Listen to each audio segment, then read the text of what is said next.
Jungle.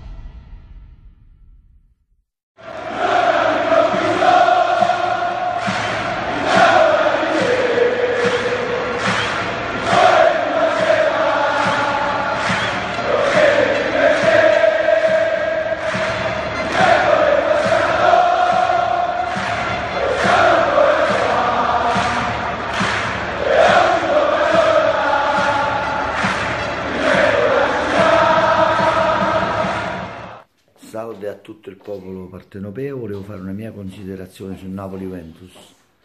Cosa non è andato? Innanzitutto non dovevano permettere a Salvini di entrare nel ritiro del Napoli, in un momento così importante come quello di Napoli-Juventus, a farsi pubblicità. La società doveva sicuramente mandarlo via, mai farlo abbracciare con Insigne e Caleon, soprattutto perché comunque la gente poi ha pensato a male come se fossero stati i giocatori. Insigne è la nostra bandiera e ci sono state troppe polemiche sul web. Uno, hanno disturbato il pubblico e la folla partenopea, tutte queste polemiche. Due, non doveva multare Mertens per la canzone Abbracciami sempre su internet, multandolo per una canzone di Andrea Sannino. Per me è una cosa strana, così si mette in malumore un giocatore.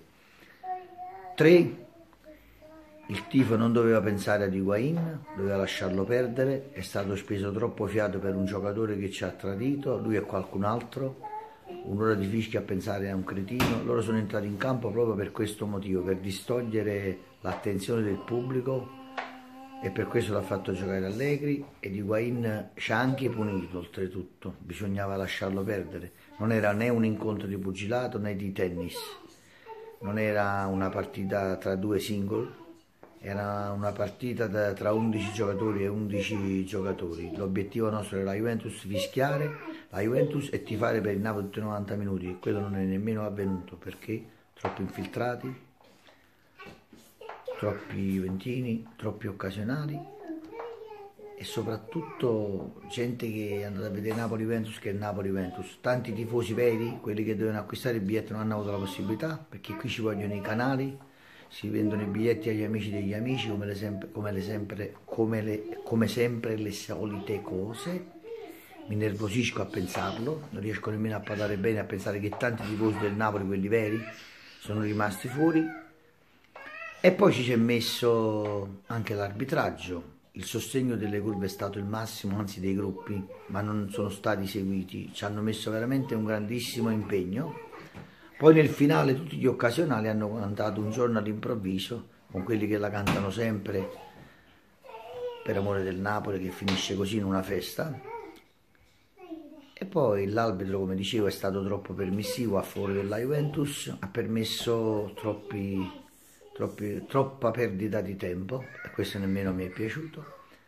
E poi il Napoli lento, ma lento perché? Perché non si può giocare sempre con gli stessi giocatori, sono pochi, lo abbiamo sempre detto, ci sono infortuni, squalifiche, cali fisici e cali psicologici. Da 90 anni che gioca il Napoli è sempre successo. Poi ci sono la nazionale, il campionato, la Champions League oppure Europa League e la Coppa Italia che sta per arrivare. Giocare sempre con gli stessi uomini non è colpa di Sarri, i giocatori sono pochi e quest'uomo praticamente messo anche in discussione e anche boicottato. Per me è un'ingiustizia. Quest'uomo ha dimostrato di essere un grande allenatore e bisogna sostenerlo fino alla fine.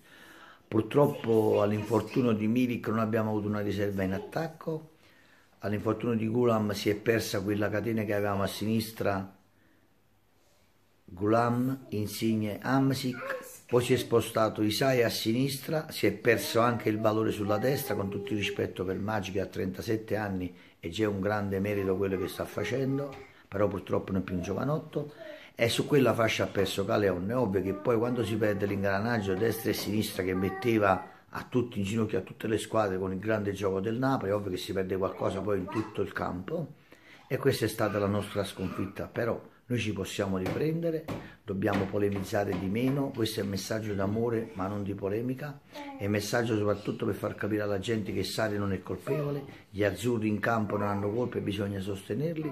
Adesso si gioca Napoli-Fiorentina, sosteniamo il Napoli, c'è Inter-Juventus e poi andiamo a Torino per vincere ancora. Vi raccomando, uniti e compatti, dal profondo del cuore, forza Napoli, non ci facciamo abbindolare da nessuno, gli errori sono a monte, già lo sappiamo dove sono, non ci facciamo farfessi. Il Napoli è una fede, non si discute, si ama, bisogna sostenere gli azzurri e Sarri, che sono quelli che vanno in campo e quelli che devono onorare la maglia azzurra e la nostra città. Vi raccomando, non ci facciamo fare festa, non facciamo come le solite cose che facciamo nei napoletani. De Filippo se ne fu a Napoli, Maradona se ne fu con Meno Mario, Totò se ne fu a Napoli, Troisi se ne fu a Napoli, Pino Daniele se ne fu a Napoli, Massimo Nani se ne fu a Napoli. Ma perché? Perché dobbiamo amare di più i nostri figli. Voi scusate, i figli non si toccano, non dobbiamo permettere a nessuno, soprattutto a quelli del nord che vogliono fare i professori.